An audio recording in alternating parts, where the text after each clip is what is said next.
먼저 오늘 이런 토론회를 개최해 주신 병원협회에 감사를 드리고 병원협회 회장님 이하 여러 관계자분들께 감사를 드립니다. 지금 대한민국의 의료계는 저는 사상 초유의 어려운 시기를 겪고 있다고 생각합니다. 병원도 우리 의사회원들도 생존권의 위기를 느끼고 있고 사회주의 관치 의료 속에서 적정 보상이 이루어지지 않음으로 인해서 저수가를 통한 생존권의 위기가 닥치고 있고 이런 생존권의 위기를 향후 3년, 5년, 향후 3년은 매우 중요한 시기라고 생각합니다. 향후 3년 이런 생존권의 위기를 타개하지 못하면 대한민국의 의사들의 수준은 뭐 거의 아주 사회적으로 저하되리라고 생각하고 뭐 심지어는 뭐 택시 운전사 수준으로도 저하될 가능성이 있습니다. 지금 대한민국의 의료가 전 세계적으로도 유명한 사회주의 의료이기 때문에 이런 부분을 반드시 돌파를 해야 됩니다. 이런 부분을 돌파를 하기 위해서는 이번에 이제 의사협회에 이제 회장을 하겠다고 저도 이제 하고 있는데 제가 이제 뭐 이런 어려움을 돌파하기 위해서 의사협회 회장에 출마를 했습니다. 의사협회 회장이 뭐 저도 경기도 의사회 회장 3년의 해무 경험을 가지고 있습니다만은 경기도 의사회 회장을 3년 했다는 게 중요한 게 아니라 어떤 회원들을 위한 3년 동안의 회무 성과를 이루었느냐가 향후 3년에 또 어떤 성과를 이룰지를 알 수 있는 척도가 된다고 생각합니다. 우리가 과거 의료계에서 어떤 직책을 가졌다가 중요한 게 아니라 정말 내가 회원들을 위해서 어떤 성과를 이루어왔는지 이런 부분들을 우리 회원분들이나 병력 관계자분들이 잘 보시고 그런 어떤 성과가 있는 사람이 어떤 좋은 또 앞으로의 성과도 이룰 수가 있는 것입니다.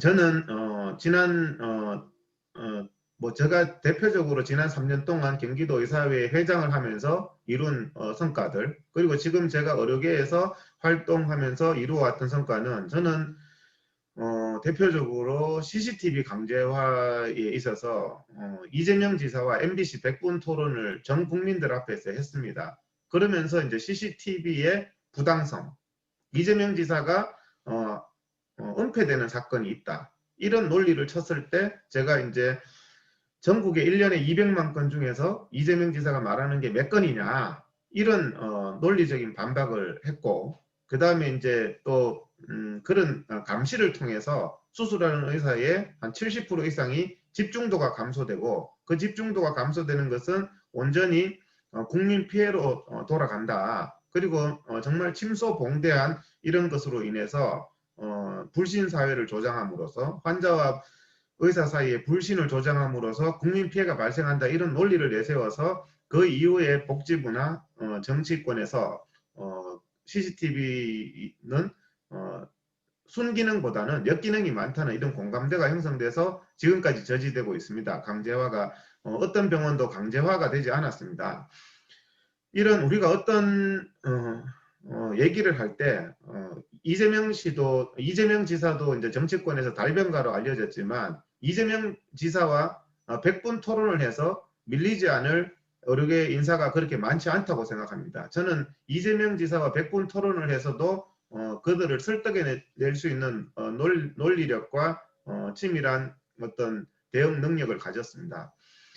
그리고 또 제가 이제 3년 동안 했던 게 CT 환수 사건이 전국의 병원들을 대상으로 적어도 한 5, 6천억 정도가 있었습니다. 전국적으로 있었는데 그 CT 환수 사건으로 인해서 그 연루된 병원 관계자분들이 전부 저에게 찾아와서 나 이제 의사로서 병원 파산하고 의사로서 생활을 접겠다고 그랬습니다. 근데 그분들을 붙들고 모든 사람들이 외면했을 때 제가 그 CT 사건을 가지고 논리를 만들어 가지고 대법원을 설득해서 결국에는 대법원에서 승소를 했고 그 수많은 전국의 병원을 운영하시는 분들이 지금도 병원을 잘 운영하고 있고 의사로서 자존감을 가지고 살아가고 있습니다. 맘모톰 사건도 한 5천억 이상 실비보험사가 환수를 대량으로 하는 사건이 생겼고, 심지어는 대형 병원까지도 다 연루됐었는데, 맘모톰 사건도 제가 논리를 잘 세워서 성공적으로 대응해서, 맘모톰에 연루된 선생님들도 전부 다 나는 의사를 그만하겠다는 호소를 했었는데, 병원도 그만하고, 근데 그분들도 지금 다 진료를 잘하고 행복하게 살고 있습니다. 저는 이렇게 회원들이 생존권의 위기에 처했을 때 그들을 3년 동안 그 방어해낸 금액만 해도 수천억이 되고, 그들의 면허정지, CT 사건에 연루된 사람들도 전원 다 사기죄로 형사처벌 위기와 면허정지의 위기가 있었지만 단 한 명도 그들이 형사처벌 받거나 면허정지가 되지 않았습니다. 중앙지검에 거기에 대한 철저한 대응 논리를 해서 전원 무혐의를 이끌어내서 그들이 전원 의사 면허도 정지되지 않고 지금 잘 진료를 할 수 있도록 그렇게 만들었습니다.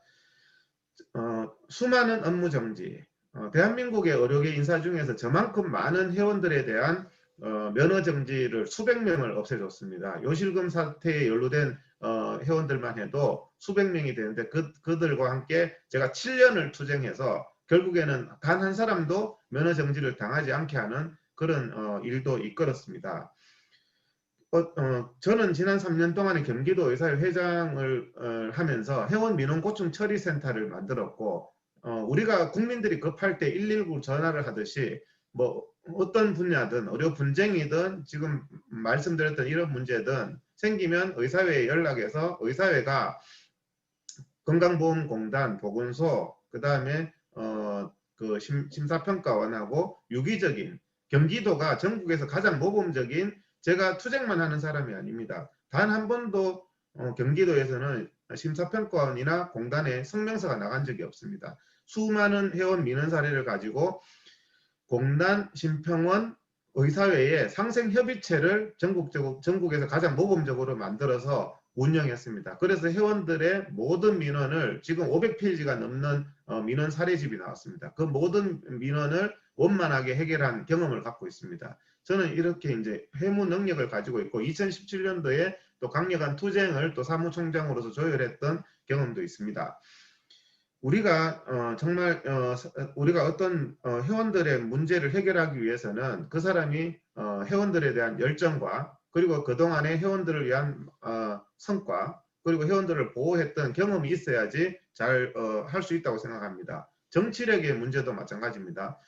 우리가 정치력을 가지려면 기브 앤 테이크입니다. 세상에 그냥 나는 새심떼기처럼 무관심하다가 내가 필요한 문제, 국민들이 그런 얘기를 많이 합니다. 의사들은 다른 문제 관심 없다가 꼭 의사에 대한 문제만 가지고 왔을 때 그들도 여당이든 야당이든 외면을 합니다. 차라리 저는 여당 내에도 실세가 있어야 되고 야당 내에도 실세, 이너서클이 있어야 됩니다. 우리가 그들과 전혀 관계없이 뭐 10만 원씩 후원금이나 내고 어떤 현안이 있을 때 그냥 A4 용지 뭐 가져가서 부탁해봤자 그들은 그냥 알겠습니다 하고 한쪽에 밉니다. 그들과 전략적인 관계가 있어야 되고 그들 속에서 그 오피니언을 함께 할 수 있는 인재들을 길러야 됩니다. 저는 민주당이 됐든 야당이 됐든 그런 핵심적인 사람들을 길러야 되는 거지, 그렇지 않고 그냥 피상적으로만 관계하면서 우리의 이득만 취하겠다 할 때 지금까지 의료계는 여당으로부터도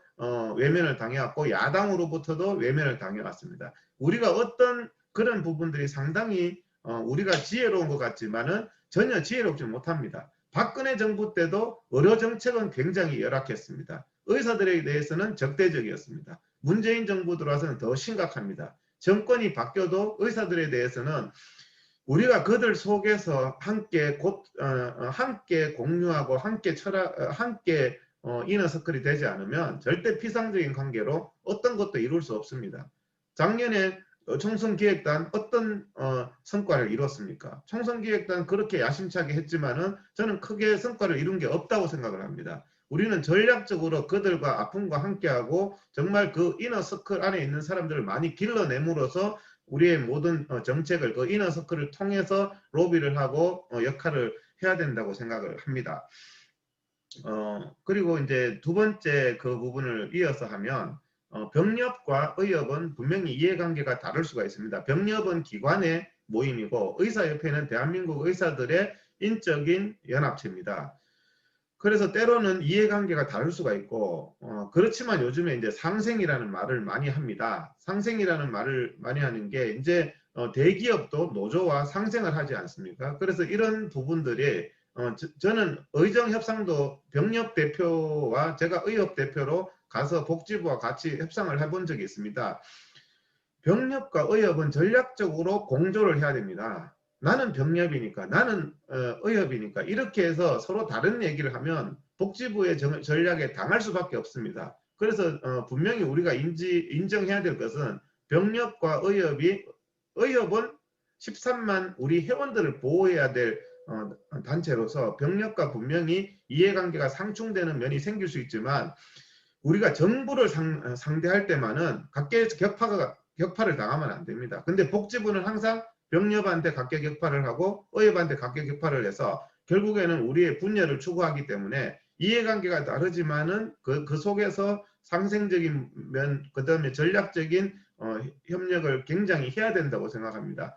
그렇게 해야지 우리가 이제 대한민국의 올바른 의료 제도를 만들 수가 있어서 우리가 소탐 대실하지 말아야 될 것이고 제가 의협 회장이 되면 저는 경기도에 왔던 공단 본부장이 한 5명 정도 왔고 제가 3년 동안 심평원 지원장이 한 5명 정도 왔지만 모두 다 전략적인 협조 관계를 통해서 회원들의 권익을 보호해냈습니다. 저는 병력과도 전략적인 협조 관계를 통해서 우리가 올바른 의료 제도를 만드는데 저는 반드시 기여를 할 수 있는 후보다 이렇게 생각을 합니다. 감사합니다.